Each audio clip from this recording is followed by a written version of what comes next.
안녕하세요. 오늘은 희년 생태 및 희년 사회 원칙과 그 실천 방안을 살펴보겠습니다. 먼저 그 희년 생태 원칙과 그 실천 방안인데요.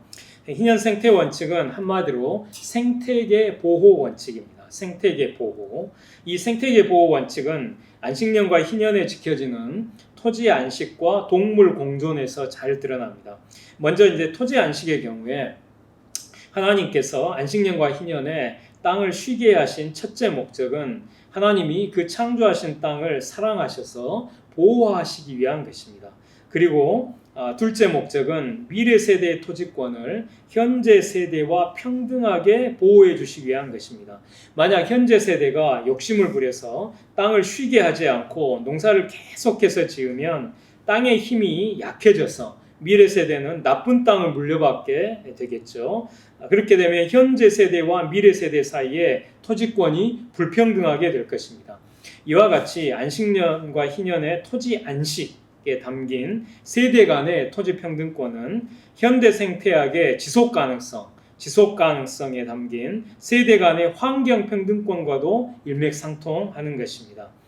다음으로 동물 공존의 경우 이제 안식년과 희년에 농사를 짓지 않았음에도 불구하고 땅에서 저절로 자란 곡식과 저절로 맺힌 과일은 가축과 들짐승과도 함께 나누어 먹어야 합니다. 이것은 하나님께서 그 창조하신 가축과 들짐승을 사랑하신다는 것을 잘 보여줍니다. 이것은 인간이 동물과 공존해야 한다는 것을 보여주죠. 요컨대 희년 생태 원칙은 생태계 보호 원칙입니다. 그럼 그리스도인과 교회가 생태계 보호 원칙을 실천할 수 있는 방안은 무엇일까요? 첫째, 그리스도인과 교회가 생태계 보호 원칙이 현대적으로 적용되어 제도화되는 데 관심을 가지고 하나님이 창조하신 땅과 바다와 하늘과 동식물을 보호하기 위해 각종 생태계 보호제도 입법 운동에 동참해야 합니다. 그리고 생태계 보호를 헌법에 명시하는 생태계 보호 개헌 운동에 동참해야 합니다. 둘째, 그리스도인과 교회가 정부가 친환경 정책을 적극적으로 펼 수 있도록 선한 압력을 행사하고 감시해야 합니다. 그래서 정부가 땅과 강과 바다와 하늘과 대기의 오염과 파괴를 막고 적극적으로 보호하는 정책을 펼 수 있게 해야 합니다. 구체적으로 정부가 더 이상 4대강 사업과 같이 환경을 파괴하는 토목공사를 벌이지 못하게 해야 합니다. 그리고 정부가 산림조합을 규제하게 해서 숲의 나무를 함부로 베지 못하게 해야 하고 댐 건설과 골프장 건설, 케이블카 건설 등 무분별한 난개발을 추진하거나 허가하지 않고 적극적으로 환경을 보호하는 정책을 펼 수 있게 해야 합니다. 또한 정부가 탄소와 유독성 폐기물 또 미세먼지의 방출을 적극적으로 감소시키는 정책을 펼 수 있게 해야 합니다. 그리고 정부가 생물 다양성의 파괴를 막고 적극적으로 보존하는 정책을 펼 수 있게 해야 합니다.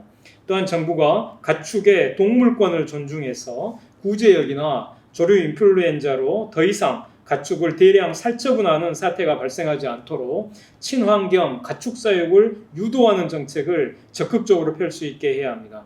그리고 정부가 야생동물 서식지의 파괴를 막고 적극적으로 보존하는 정책을 펼 수 있게 해야 합니다.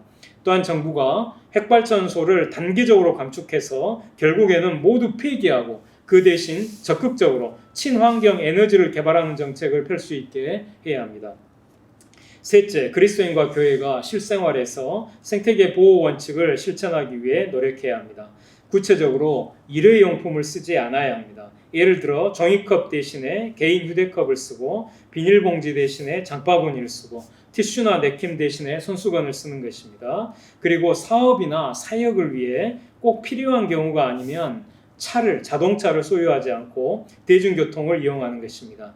또한 재생종이를 사용하는 것입니다. 예를 들어 한국교회가 교회 주보를 만들 때 재생종이를 사용하면 1년에 나무 2만 그루를 살릴 수 있습니다. 그리고 소비 광고에 한눈 팔지 않고 중고용품을 사용해야 합니다. 또한 합성세제를 삼가고 물과 전기를 아껴 써야 합니다. 그리고 육식을 줄이고 음식을 절제해야 합니다. 이어서 희년사회 원칙과 그 실천 방안에 대해 말씀드리겠습니다. 희년사회 원칙은 이타적 자기희생을 통한 사랑의 공동체의 원칙입니다. 이 원칙은 땅과 집과 자유를 잃고 가족을 떠난 가난한 사람을 위해 그 가까운 친족이 자기 손해를 무릅쓴 채 대신 값을 치르고 그 가난한 사람에게 땅과 집과 자유와 가족을 되찾아주는 것에서 잘 드러납니다. 또한 이 원칙은 채권자가 자기 손해를 무릅쓴 채 채무자에게 안식년 부채 탕감을 해주는 것에서 잘 드러납니다. 사랑의 공동체는 이타적 자기희생을 통해 이루어지는 것입니다. 이타적 자기희생 없이 사랑의 공동체는 이루어지지 않습니다. 자기희생 없이 희년사회, 희년세상은 이루어질 수 없는 것입니다. 희년정신은 바로 희생정신입니다. 희년정신은 희생정신입니다. 희생이 없으면 희년도 없습니다. 이 희년정신은 바로 십자가 정신입니다.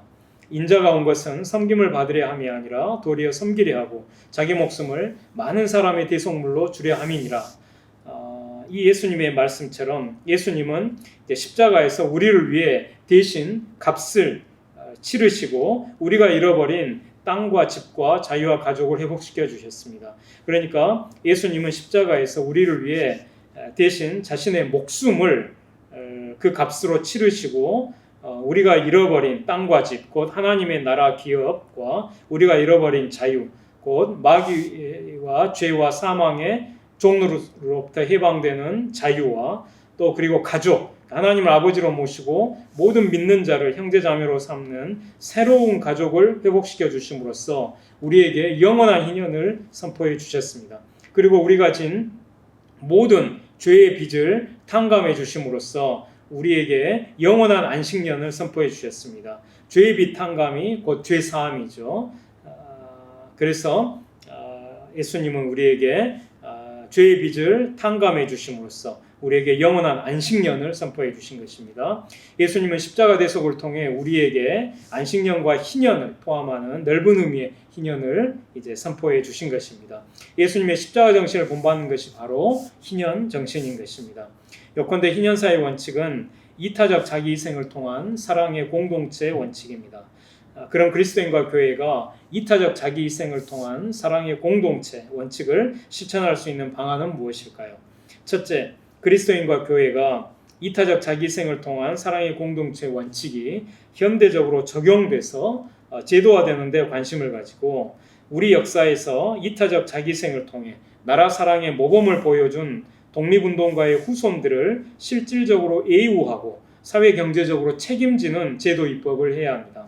그리고 자신의 직무 외의 구조 행위를 통해 다른 사람의 생명과 신체와 재산을 위급한 재해로부터 건지다가 사망하거나 부상을 입은 의사상자, 이 의사상자 인정 요건이 지금처럼 너무 까다로워서 실제 의사상자임에도 불구하고 국가로부터 의사상자 인정을 받지 못하는 폐단을 개선하기 위한 제도 입법을 해야 합니다.